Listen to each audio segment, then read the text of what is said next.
Are we We're live? Kat. Yep. Hey, hi, Dan. How you doing, Kat? I'm good. Hey, we're live. How about that? Well, yes. That's wild. Oh gosh, Been a minute, Dan. it's been a minute. Yeah, but we're back. Hi, Bigger than everybody. ever. I think we're streaming live on YouTube and Facebook today. Is that right, Yes. Dan? That is correct. That's right, Yes. Kat. I think I'm streaming too, if I'm not mistaken. So, Well, I'll tell you what. Let's jump into it. It looks like. well, can we do an update first? Yeah. Let's do an update. So I've been trying to sell 2 of my listings for like months, right? So my McKees Beach Cottage and that Bellingham duplex that was completely. Both of these listings are beautiful. I mean, there's absolutely no reason except for price that they wouldn't sell, right? So McKees Beach Cottage got under contract yesterday, and took a bit of a bath on that. Got under less than $100,000 less than what the gal paid for it 4 years ago. And then the Bellingham duplex, we actually got exactly what I had it nailed at. So I'm very excited about that. Oh, cool. So, when that McKees Beach one closes, we've got there's a story to tell there. There is a story. It's about a bully. But let's talk about that. We'll save that. But if you guys go to my YouTube channel, there is a video called The Beach People, and it is about that guy, the bully. He inspired that video, so you should go check it out. It's funny. It's really grainy. Anyway, oh boy. Yeah, we'll save the stories for another day, but Well, suffice it to say that he stole one of my open house signs. We'll start with that. We'll tease you with that one. Yes, it's a good story. It's a long story. There's a lot to it. Okay, so right. both of my listings are under contract, and I also got 2 buyers under contract in the last couple of weeks, and we negotiated 5 to 7% off for them from the asking price, or or with seller credits. So it's a great market out there for buyers. One of the homes had only been on the market 7 days, one in Granite Falls, and we managed to negotiate almost 7% off on that one. So, wow. And then we were the only buyer in town, so we did not have competition. And the same is true of the home I just sold on Camino in Madrona Beach. We managed to bid on the market for quite some time. They had not accounted for their time on the market by dropping price. So we were able to get about 5% off on that one. And so she's extremely happy, and it was cash, so we closed in 13 days. And she's off to the races. She's getting the electrical updated, and she's had the red trim repainted gray and white. So she's a happy camper. So anyway, so you want to talk about the stats, Dan? Yeah, let's do it. I was looking at some of these stats, and they're interesting, but they look very similar to when we last time we talked. Yeah. So what happened is we had the summer slowdown, right, in July and August, and September was for the most part a terrible month for real estate. But since the interest rates have come down since that last week in August, things have picked up. And as you can tell by my business specifically, recently, it's picked up quite a bit. And I will say that in King County, more listings went under contract last week than came on the market. So that's my most recent data, right? That's the most recent data. And so in King County. And the same could be said of Snohomish County, more listings, or is that true? I'm not sure. Hold on 1 second. I might not be accurate on that. No, that's true of Snohomish County last week as well. So, but for King County, it's the last couple of weeks that's been the case. So more homes are getting under contract that are actually coming on the market. So, but 34% of listings went pending within the first 7 days if they listed their house between September 21st and September 27th. So today's October 9th, so that's not very long ago. That's about a week and a half to 2.5 weeks ago. 42% of homes were pending within 14 days on the market if they listed the first couple of weeks of September, kind of the middle of September there, September 7th through September 20th. And, I look at closing data as well, the sold data as well for the last 30 days. And in King County, 9% of sellers received at least 5% or more over list price. But I think also what's interesting is the total number that got over list price. And that is down to 26%. So, we've got 54% of sellers in King County getting less than list price, just to kind of give you some perspective. So it's kind of interesting to note. And for the ones that got less than listing price, 12% got 5% greater than 5% less than their list price. So that's they're taking some steep hits on the downside there. So you know what it kind of looks like to me? I'm just winging it here, but it looks like the market has kind of made its adjustment. And now you're starting to see just a few more people coming onto the market because rates have dropped. Yep. And it looks like, the where things were kind of gradually deteriorating, it kind of looks like the market may be gradually firming up and moving forward, possibly. Yes. And we haven't really seen MSI go down yet. We would need some sustained buyer activity and the number of listings coming on the market to drop a bit. But that should reverse here fairly soon. We should start to see MSI, the inventory start to get chewed up. So I would anticipate between now and the end of the year, if we have a normal fall entering into winter, and then what happens in January. It happens even in off years usually, that January, February, March pick up. So, and inventory levels will remain low until we get into more closer to April or May, in which they start to beef up a bit. But we also, we had 27% of sellers that got contracts turned in experienced multiple offers. So over 1/4 of the contracts that got turned in last week were the result of multiple offers. So of the sellers that are getting under contract, you guys, there's still about 25% of them that are experiencing multiple offers. And then we're still at 2.0 months supply of inventory for King County. So that's inventory is still high. It's higher than it's been for quite some time. And for King County, it's 24% higher than it was last year at this time.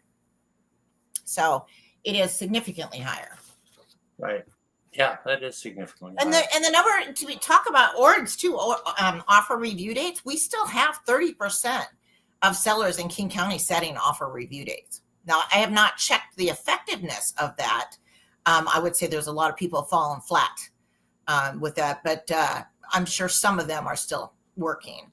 But I would be very cautious about using an offer review date at this time of year, given the level of supply of inventory.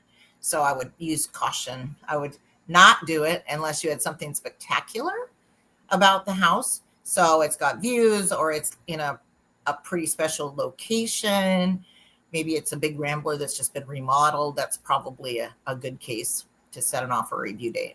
So anyways, so that's my opinion, my 2 cents, guys. So, okay, you want to move on to Snohomish, Dan? Let's take a look at Snohomish. Yep, there we go. Okay, so we got 28% of sellers getting under contract within the first 7 days on the market if they listed their home between September 21st and September 27th. And so that's a little less than King County. It's not a terrible number because the 2-week data is pretty strong. So we've got 39% of homes getting under contract within the first 14 days if they listed between September 7th and September 20th.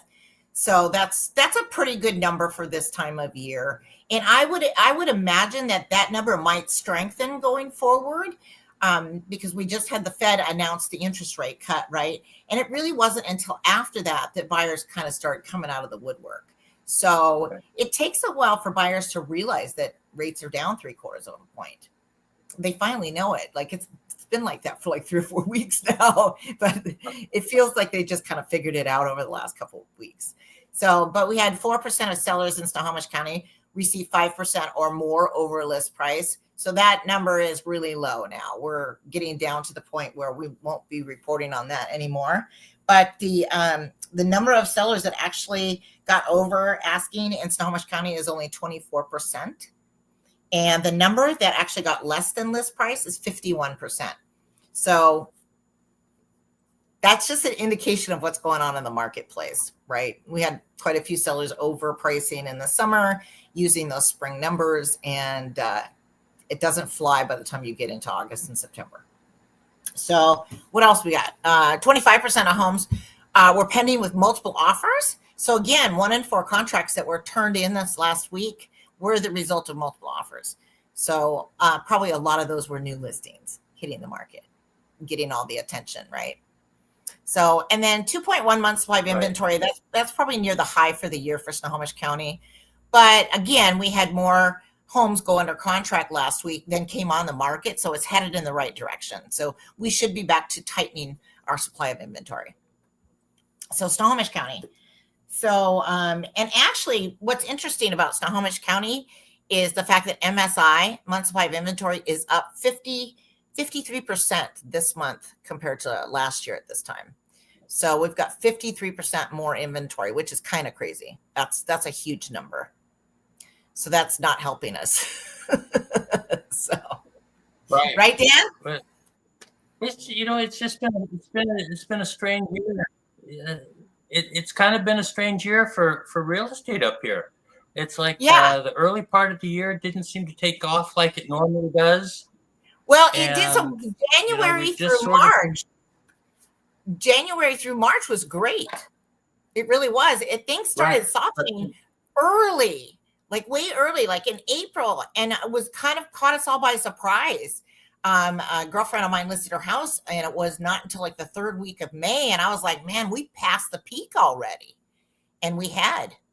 So she ended up getting like $100,000 less than she should have for her house had she listed it a month earlier. So yeah, we've had a weird year, Dan, for sure. Yeah, I mean, it felt like for months nothing sold. Even though that's not true, that's what it felt like. Well, you know what? I wonder about some of the political components, and I'm only saying it because, well, you look at April, and that's when things kind of truncated a little bit. And that's when the tariffs came out, and now you've got and now you've got things kind of firming up a little bit. And that might be more due to the Fed dropping rates. You know, it's good advertising. So. So the drop in rates has obviously stimulated the real estate market, which is what I was waiting for. I was hoping that was going to happen. And the minute it really happened, I got both my listings under contract, right? So I've had showings at both of them, although McKee's has been a tough sell because it's only 700 square feet. But we've had, fairly consistent showings out there at that duplex, and it's like new because it's got new siding. The roof is only a couple of years old. They literally gutted one of the units and everything new's in there. And then the other unit they brought up to snuff, and they replaced all the fixtures, bathtubs, toilets, everything. So everything's brand new. I mean, you couldn't get a better buy. And at this point, and the guy that bought it, he's buying it VA, and he's doing it with 0 down. Nice. So, pretty incredible. Nice. Yeah. Mm-hmm. So he's going to occupy one part of it, one half of it, and then rent out the other. So that's a great way to do it, especially with the VA loan. No money down. That's terrific. 0 down. Yeah, that's great. Anyway, so you want to talk about Pierce, Dan? Yeah, let's talk about Pierce. So by the way, how's the lending market doing? How are loan apps? Has it picked up like the last couple of weeks? It has picked up. I would say the last month it's picked up. Yeah. You start to see some more activity. I've seen some more activity. So you're definitely seeing things on the pickup with these lower rates. I wouldn't say it's spiking or anything, higher, but it's noticeable that you're getting a few more people putting their toe in the water a little bit, you know, and so that's a good sign. The phone's ringing a little more. A little bit more. That's right. Yes. That's right. So, that's a good sign. And I do think you're going to see even lower rates going forward. The thing is, hopefully that's true. Yeah, it looks to me. I mean, I'm looking at the 10-year Treasury note, for example, and it's kind of just going sideways right now, the last few days or what have you. But it is in a downtrend, meaning lower rates.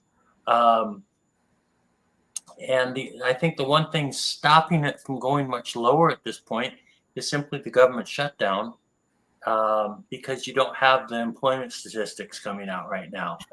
Um, there's no economic reports really coming out. So, folks are flying blind, and you can kind of see the markets just kind of going to sleep a little bit. There's not a lot of activity. But having said that, if you look at some of the private economic reports that have been coming out, like ADP came out last week with a negative employment number, negative. Yeah. And you're gonna have going forward about 150,000 government workers that took the payout that was offered to them at the very end of September. Those numbers are going to start showing up. Oh, wow. Yeah. Right. So you've got a case for lower, worsening unemployment numbers. So we'll see, but they're not being reported. So Right. you So can build that. government get back to work kind of thing. Yeah, I mean, you could build that case very nicely, but the problem is if you've got no data to support it, or it's second tier data, it's kind of tough for that to infiltrate in through to the market. So right, the markets are not really moving very much right now. Yeah, so we'll see what happens. Should we talk about Pierce? Pierce County, yes, let's talk about Pierce. That's a good idea. Oh, hang on. Yes, I had that on there already. There we go. No, that's Snohomish, isn't it? That's Snohomish. I was going to say that looks like the same data. Looks very familiar, doesn't it? It does. Let's get this thing going here. So Pierce County has got a little softer market, a little slower right now than its sister companies up north. So 18% of homes are pending within the first 7 days if they listed between September 21st and September 27th.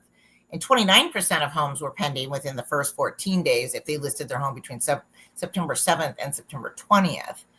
And only 2% of sellers received at least 5% or more over list price, which is not really surprising for Pierce County. But they had 31% of sales get over list price. So their market is less volatile than King and Snohomish. And so let's see, we had 25, and also it's 25% of contracts turned in, and Pierce County also had multiple offers. So again, with homes listed in the first 7 days, probably that's the result of some 2 new listings coming on the market. And they have 2.4 months supply of inventory right now. So a little more inventory than normal. As a matter of fact, their inventory, it's only up 13%. So it's not as dramatic. Again, with their market being a little less volatile, with the cycles. The cycles are not as dramatic in Pierce County. So let's see, what else can I tell you about Pierce County? So they had, for offer review dates, you guys, so Snohomish County, there was only 18% of sellers setting offer review dates, which it should probably be even less than that. And 16% in Pierce County setting offer review dates last week. I just don't think it's the right thing to do right now. I think it could cost your seller an early offer, Well, yeah, especially when you only have 18% of homes going pending. Buyers don't like it. They're burned out on it. They don't like it. They don't want to compete. You don't want to overpay in this market. Honestly, it's not a good idea. It'll be a while before you can recoup that. So I don't think we're going to see a lot of appreciation going forward. Now is a great time to buy because we're kind of on the back end of summer and we're coming back down a little bit. You've got a lot of price adjustments happening in August and September and October. And so the homes that have been sitting on the market for a while maybe wind up being good deals. I mean, I will say that I don't consider my Bellingham duplex necessarily a good deal, but it's definitely a fair value. But McKee's is under where it should be in my mind. So by quite a bit, probably at least 50. So it's too bad. But anyway, so you want to talk about Mason County, Dan? Oh, you know what? I got to tell you, Kat, You did not upload Mason, did you? I didn't.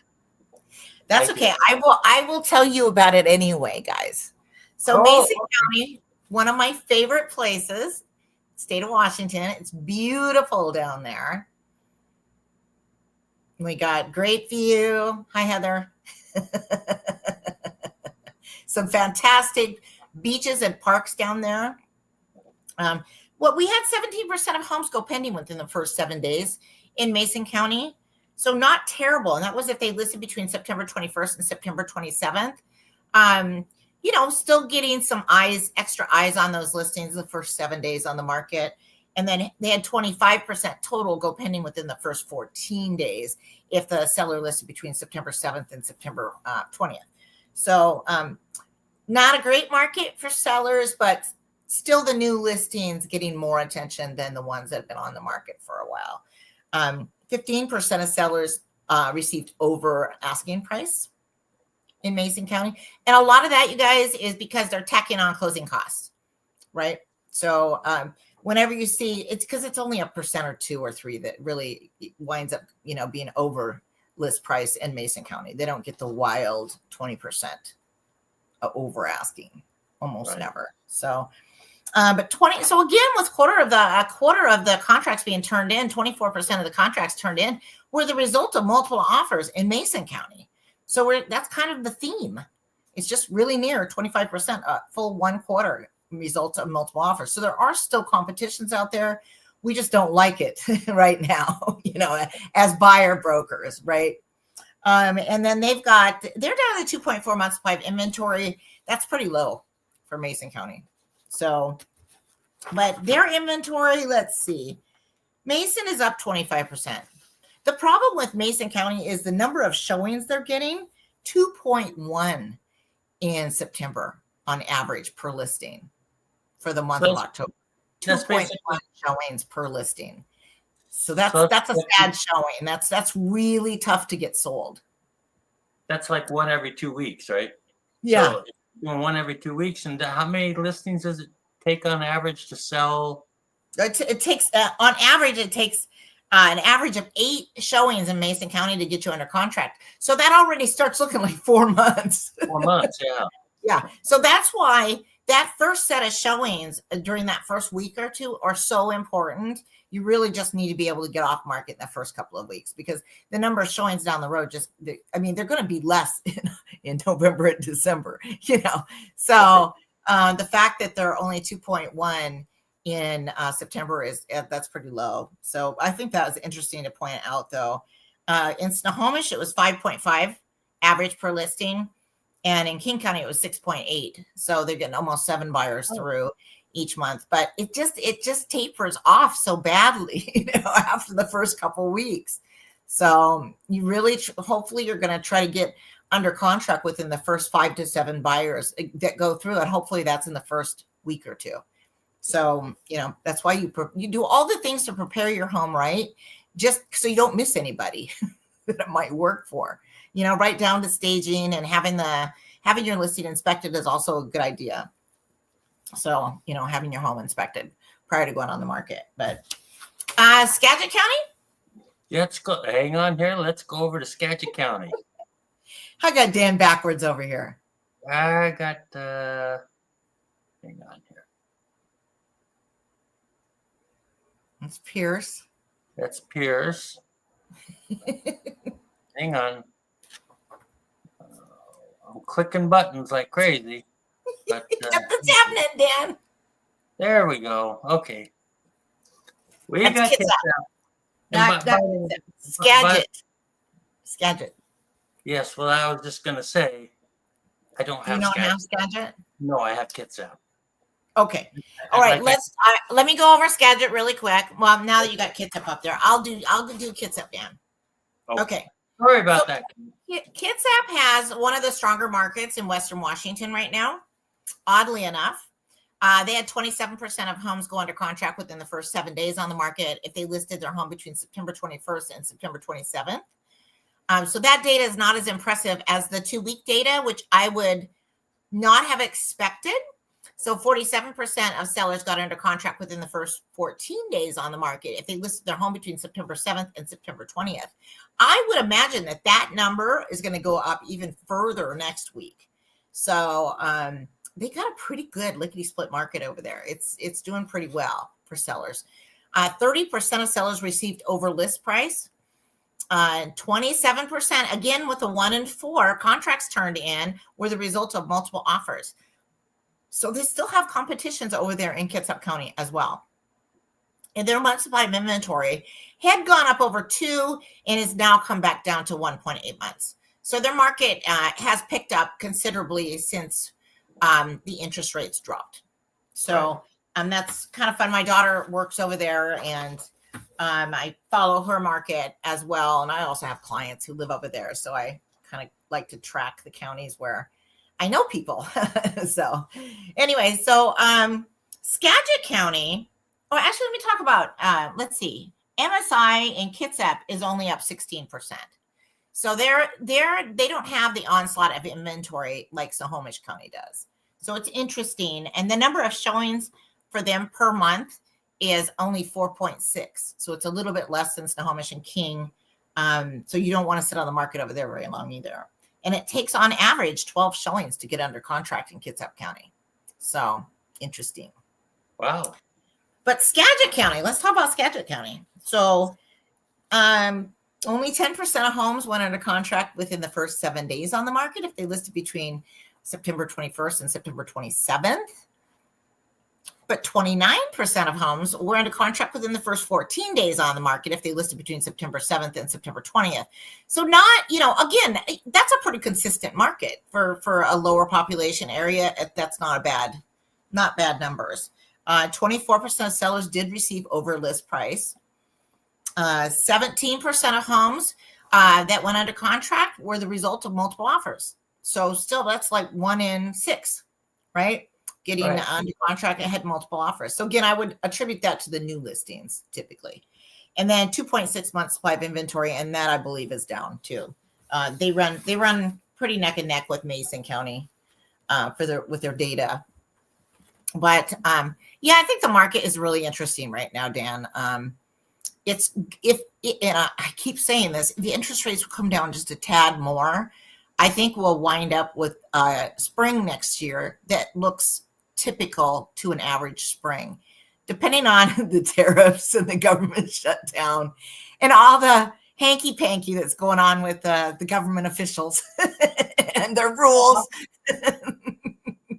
Let me see if I can get this. I'll throw a little something on the screen here. Let me share the screen. There we go. I'd love to talk about, the cycles, the real estate cycle, Dan, really quick. So you guys, I've really been looking at this in each of the counties very thoroughly. And I run statistics on this stuff. And what I look at is like, what is the difference in sales price per square foot in December, January, really January data reflects December sales and negotiations, I should say. And then I look at May data, and May reflects April negotiations. And the swing is enormous in some cases. In King County, it's 14, 15%, and actually even looks like more than that certain years.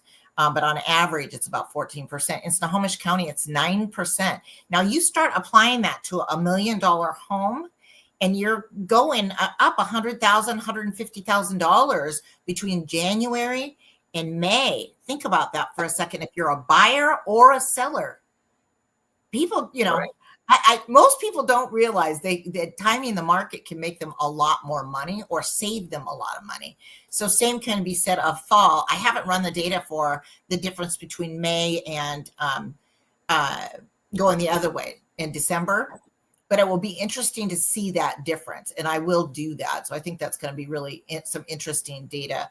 But so typically you see the market was low in December, January.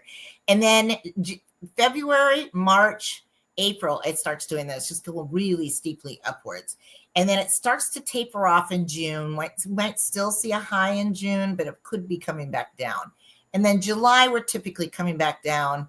And then right through August, September, October, November, December, in which January, February, we start to go back up again. So that's the typical real estate cycle. And that applies to all counties in Western Washington. So I've observed that. In the lesser populated counties, there can be some variation just because there's not as many sales. So it can kind of skew the data. But it does follow a trend, and you can notice that trend. I wish I had a chart right here I could show you. But it consistently does this thing. And then back up the next year. And then anyway, so it's just an undulating, curve with the high being in May, June. So it's fascinating. I love knowing that. It empowers me as a real estate broker to be able to advise my clients as to how to maximize the return on their investment, because everybody always wants what the high for the year is. Well, there's only about a month and a half to 2 months that you can actually realize that dream. So I'm doing a market analysis right now for my daughter. And I had already sort of arrived at where I thought value was. And she's like, "Oh, you want me to tell you what the seller wants?" I was like, "Sure." And, seller says 900. And I was like, well, we had new construction with a view in the same neighborhood, new construction, mind you, 500 square feet, 600 square feet bigger and really beautiful. And it sold at 860 this year. Huh. It's tough. I don't know how we would ever get her to 9 unless, she could wait maybe till next spring. And, but even then, I mean, I think we might be able to get her to 8, but I don't know that we can, even with staging and everything. I don't know that we could get her anywhere near 9, maybe 850 next spring. But you got to be careful about pricing too high in the spring too, right? So you really want that price bump because of multiple offers is what you want, or you can try to price it right on, which is what I try to do. I try to take into account a little bit of a jump, but you got to stay within the listings that are on the market. You've got to keep your price with the active listings. You've got to fit in that slot where you should be. So you really have to look at what's on the market when you go on the market. So, so that you look like you're appropriately priced. And so if you can wait till February, end of February, into beginning of April, I wouldn't push it past that, because we see years where April starts to soften, and you don't want that. You just want to make sure you're going to get sold. So anyway, that's real estate cycles, right, Dan? You hear me talk about this all the time. Oh yeah, we've had a lot of discussions about that, and basically buy in December if you can find the right property, and if you're listing, try and list it in like March, basically March or April, early April. And if you're a flipper, same thing holds. You really want to identify your property between September. You could start looking in August and look for the ones that have been on the market for a while. Sometimes it's hard to find the lesser expensive stuff, still on the market for a while. That can be kind of a, but if you could pick something up when the market does start to soften and the trend lines come down in November, December, especially, you could turn around, you can do your work on it. And if you're quick or it doesn't need much, you can turn around and put it on the market the following beginning of April, and gives you a few months to get some work done on it. Or you can potentially hold it for a year, which I don't think most flippers want to hold for a year. But I think ideally you pick a property up in like September, October, November, and then plan on going back on the market right there at the sweet spot, end of March, beginning of April. Right. So you can capture you get the appreciation for almost the entire year by doing that. So, because then the market starts to come back down. So it's an interesting strategy. But I know my daughter tries to adhere to that when her and her husband flip places, and they know some other fellow flippers that do the same thing. They really try to time the market, because it does matter. It even matters in Kitsap County. I think the difference was like, when I looked, I think it's 10% between January and May. It's significant. It's really significant. Yeah. It's going to be less so in like Mason and Jefferson counties. It will be less of a swing. But Snohomish, King, and Kitsap, all three have pretty good swings between that winter that beginning of winter market versus the getting into mid spring. So, but I just think it's fascinating. I just love it. You know, anything that's repeatable that you can show historically happens is a cycle, right? And I love to understand cycles. Anyway, Dan is like, oh boy, Kat. Anyway, I hope you guys find it as interesting as I do. Listen, it's about money, you know. Well, if you're like you say, if you're a flipper and you create your flipping strategy to make sure that you're purchasing a property to flip in like October, November, something like that. Mm-hmm. Yep. And you have maybe 2-3 months to rehab it, something like that. And you're on the market in say March or something like that. I mean, that's a pretty solid strategy. You're almost assured of making like an extra 9, 10, 15% by doing that. Why wouldn't you? Why wouldn't you? Yeah, that's right. So. I don't know, but that's my food for thought on real estate, you know, cycles. And I hear people all the time say, "Oh, well, the best time to sell is when you need to sell." Well, yes, within reason, or you know, sometimes it is if you have the luxury of timing it at all, you want to try to do that. And the other thing too, I will say about stale listings, kind of a different topic, but also the same concept is if you haven't sold your house by the end of October, likelihood is it's not going to sell this year. So you take it off the market by mid-November, and then put it back on the market at least 60 days later, which I would probably wait till mid to late February so that appraisals will come up as well, get some closings after the first of the year. I would possibly even raise the price from where you wound up in November at kind of a low, probably reduced price a few times. If you've been on the market more than 90, 120 days, this is a great strategy. If you have the luxury of timing this thing, you come back on the market towards the end of February, maybe pump the price as much as realistic. Look and see what slot you're going to fit in, right, with the other active listings, because that's the important part. Not where people sold at. Don't do that in the spring.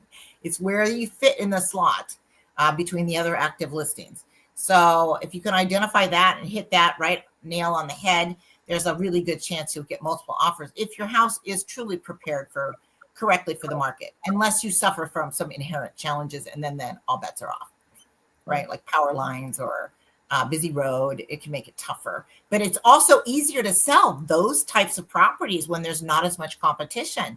So that's also something to consider. So like I have a rental house it's essentially 4 bedrooms, 2 bathrooms. But you walk outside the garage to get to the front door. Not ideal. And there is no formal primary suite.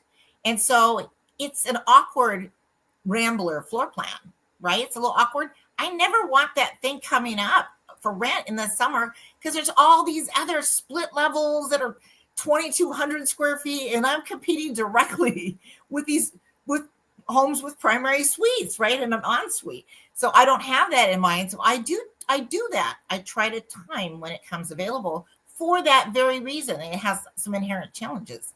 So you guys, when you have a house on the market, if you do have an inherent challenge, you could still pull that puppy off, put it back on, and at the best time of the year, February, March, before a lot of listings start hitting, right? So you don't have the competition. And it gives buyers less choices, and you're more likely to go off the market sooner than later. But anyway, that's me pontificating, I guess. No, it makes for a really good strategy. I mean, if you know these things, you can adjust properly, right, to the markets and stuff. Yeah, like and for McKee's, we were going to do that. We were going to take that thing off mid-November, early December, and we were going to wait the 60 days and then go back on the market. And we were not going to go on right in January when it gets good, because it does get good in January. We were going to wait until the end of February so that we don't have issues with appraisals. So, so many times you go on the market in January and the buyers competing because there's nothing on the market and the price gets driven up. But what we have are sales from the end of last year that appraisers are using. as Right. comps. It won't support the value of what happens in January. Well, So, the and I don't December- think Yeah, the November, December comps that they're using for January appraisals aren't going to help very much. That's for sure. No. So, but well, Anyway, very good. I'm hoping with our next live stream we'll have the government shutdown will be over with. oh gosh, I hope so. I hope Yeah, so. this is getting old, right? That's right. But it was great to get back on, and we'll be doing it again next Yes. week. Very nice to do this with you again, Dan. This is fun. This is fun. Thanks, Kat. Yeah, thanks, Dan. See you later. Bye, everybody. Thanks for tuning Bye. in.